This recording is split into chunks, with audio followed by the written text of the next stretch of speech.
Army की Bhairav battalion, दुश्मन के वार करने से पहले दुश्मन खत्म। भैरव बटालियन में करीब 250 खतरनाक सैनिक, हाई प्रोफाइल सैनिकों की एक हाईटेक लड़ाकू यूनिट।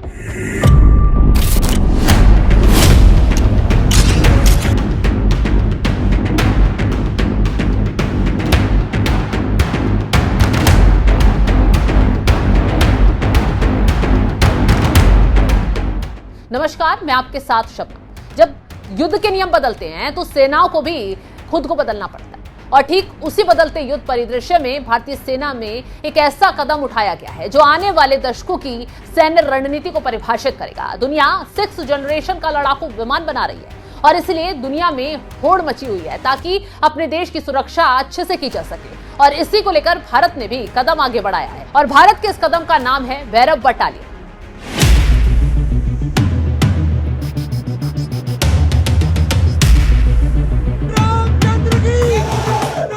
रक्षा मामलों के जानकारों की माने तो ये कोई साधारण बटालियन नहीं है। ये संख्या में छोटी है लेकिन असर में बेहद बड़ी है।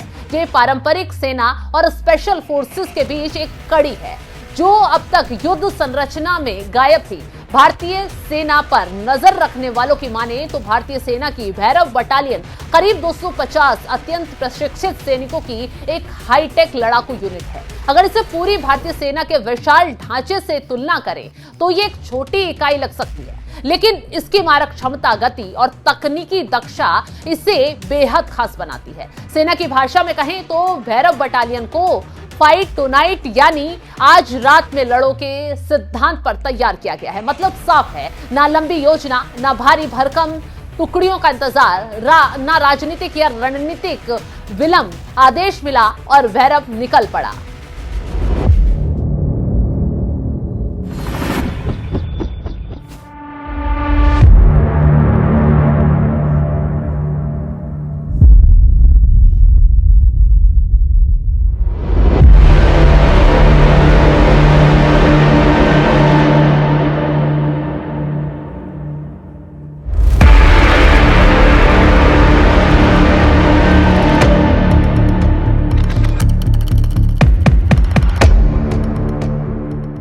भारत के रणनीतिकारों की माने तो अब तक भारतीय सेना की युद्ध संरचना में दो छोर थे। एक तरफ रेगुलर इन्फेंट्री जो बड़े स्तर पर मोर्चा संभालती है, और दूसरी तरफ पैरा स्पेशल फोर्सेस जो अत्यंत गोपनीय और उच्च मूल्य वाले मिशन को अंजाम देती है।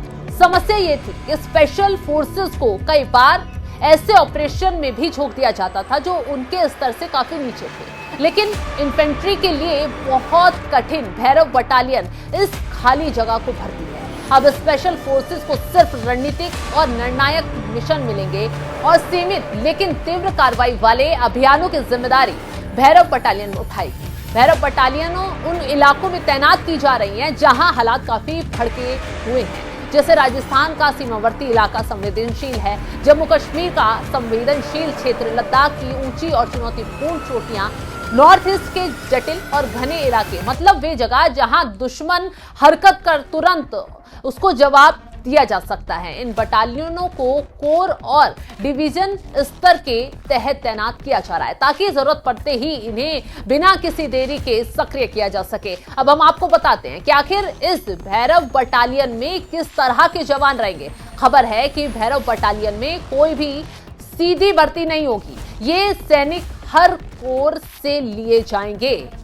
इससे आप समझ सकते हैं कि जवान अपने कोर का अनुभव लिए भैरव में सेवा देंगे, लेकिन जैसे ही भैरव में आएगा फिर उसे एक विशेष प्रशिक्षण देकर मारक बनाया जाएगा। इन जवानों को ऐसे हालात के लिए तैयार किया जाता है जहां अचानक हमला करना हो या ड्रोन का इस्तेमाल करना हो, इलेक्ट्रॉनिक वॉरफेयर से दुश्मन को अंधा करना हो, और सीमित संसाधनों में निर्णायक बढ़त हासिल करनी हो। ड्रोन, इलेक्ट्रॉनिक वॉरफेयर और हाईटेक युद्ध, आज का युद्ध सिर्फ बंदूक और टैंक का नहीं है, बल्कि आज का युद्ध है सूचना का, तकनीक का और समय का।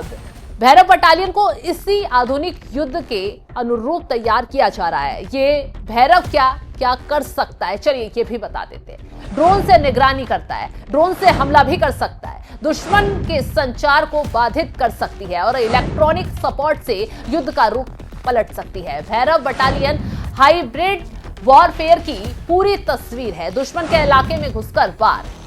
भैरव बटालियन के जवान पैरा स्पेशल फोर्सेस की तरह दुश्मन के इलाके में अंदर तक घुसकर मिशन पूरा करने में सक्षम हैं। फर्क सिर्फ इतना है कि भैरव बटालियन ज्यादा संख्या में और ज्यादा बार इस्तेमाल की जा सकती है। ये वही ताकत है जो सीमा पर दुश्मन को हर वक्त असहज बनाए रखती है। आज तक कितनी भैरव बटालियन बनी?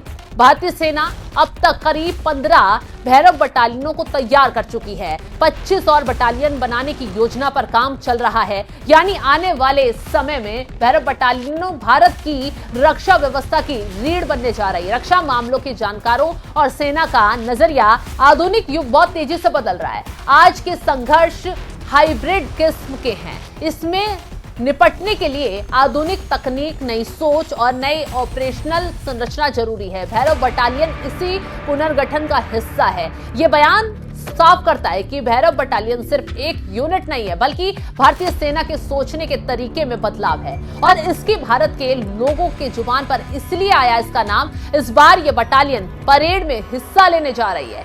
तो आप जान चुके होंगे कि ये बटालियन क्या कर सकती है और कैसे देश को सुरक्षित और दुश्मन को ढेर कर सकती है। फिलहाल इस खबर को लेकर आप क्या राय रखते हैं कमेंट बॉक्स में जरूर बताएं।